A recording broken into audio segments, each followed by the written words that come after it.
अस्सलाम वालेकुम व्यूअर्स, कैसे हैं सब। आज मौत आ गई तो मेरी क्या तैयारी होगी।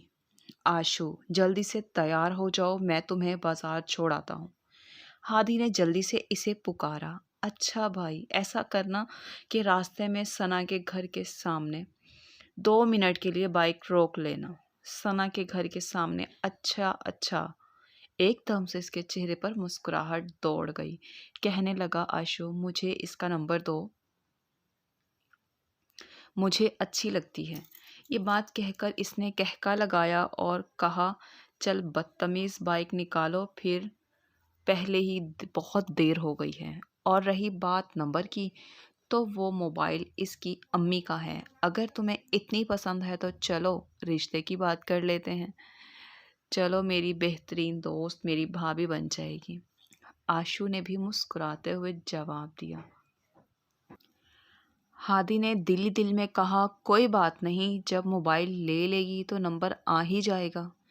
इसने बाइक स्टार्ट की और कुछ देर में सना के घर पहुंच गए। आशु फौरन बाइक से उतरी और अंदर चली पड़ी। जाते ही ऊंची आवाज में अस्सलामुअलैकुम कहा और सना को आवाज देने लगी कि तुम तैयार नहीं हुई, अभी तक असर का वक्त है, हमें बहुत टाइम लग जाएगा। सना ने कहा, आशु तुम सिर्फ 2 मिनट बैठो, मैं असर की 4 रकात पढ़ लूँ। ओफ यार, आकर पढ़ लेना, बाहिर हादी इंतज़ार कर रहा है। बस जल्दी से चादर लो, छोड़ो निकाब वगैरह। सना ने कहा, प्लीज़ यार, मैं 2 मिनट में आई, नमाज कज़ा हो गई तो अल्लाह पाक नाराज़ हो जाएंगे।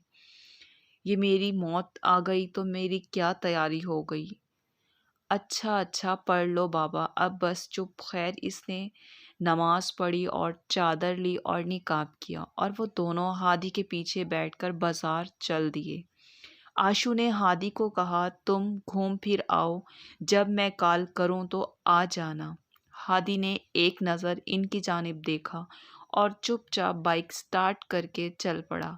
आशु सना का हाथ पकड़कर कभी एक दुकान में घुसती थी तो कभी दूसरी दुकान में। आखिरकार इसने अपनी मतलूबा चीज़ें ले ही ली। आशु ने सना से पूछा, तुमने कुछ लेना है? तो इसने कहा, हाँ, एक सफ़ेद सूट लेना है।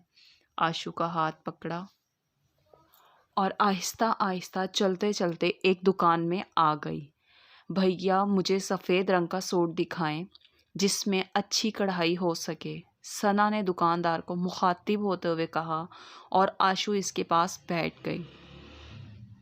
दुकानदार ने वहाँ काम करने वाले लड़के को आवाज़ दी और मैं कुछ ही देर में इस लड़के ने सफ़ेद रंग के कपड़ों के थान लाकर सामने रख दिए और क्वालिटी चेक करने लगी।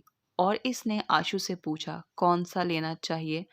थान ऊपर नीचे करते करते सना की नज़र एक कटे हुए सफ़ेद कपड़े पर पड़ी।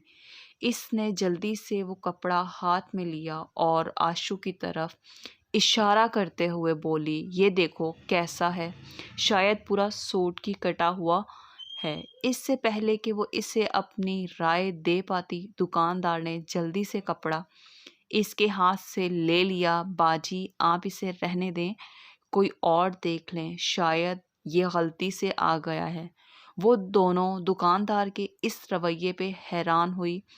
आशु चुप रही पर आयमा ने कहा, मुझे वो ही कपड़ा लेना है, आप दिखाएं। वो बार बार इसरार कर रही थी।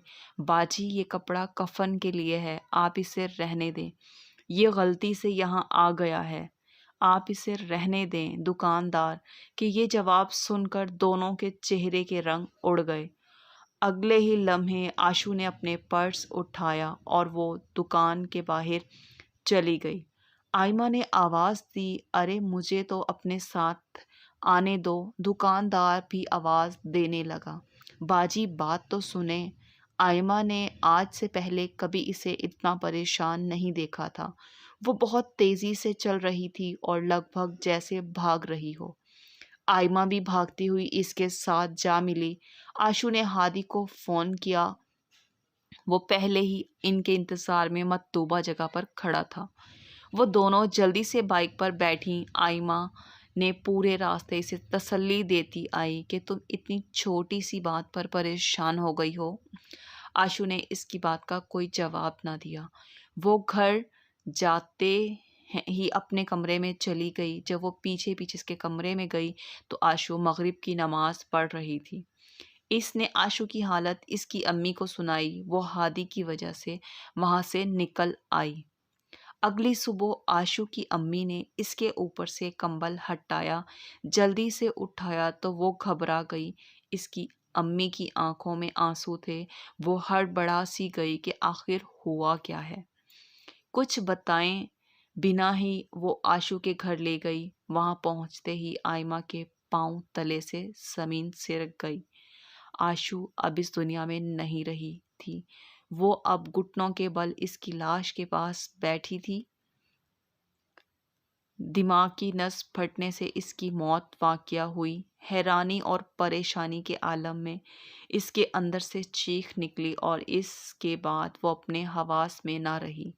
جب ہوش آیا تو امی کے اس کے آخری دیدار کے لیے اس کے پاس لے گئی۔ کل جس سفید کفن کو دیکھ کر اس سے دور بھاگنے کی کوشش کر رہی تھی، آج وہ سفید کفن اس سے لپٹا ہوا ہے۔ انسان اس دنیا میں اتنا مصروف ہوتا ہے کہ اسے پتہ ہی نہیں ہوتا کہ اس کے کفن کا کپڑا بازار میں بکنے کے لیے آ گیا ہے۔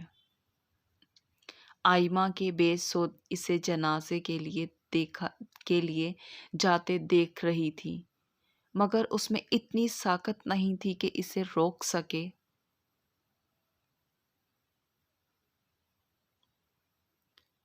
آشو خود مر گئی، لیکن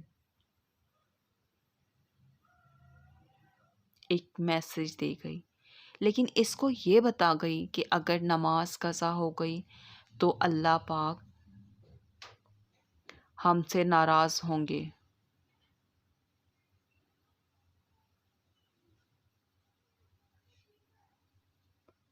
یا میری آج موت آ گئی تو میری کیا تیاری ہوگی۔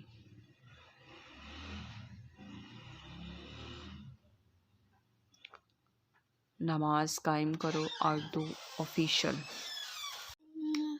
Thank you so much. Subscribe my YouTube channel.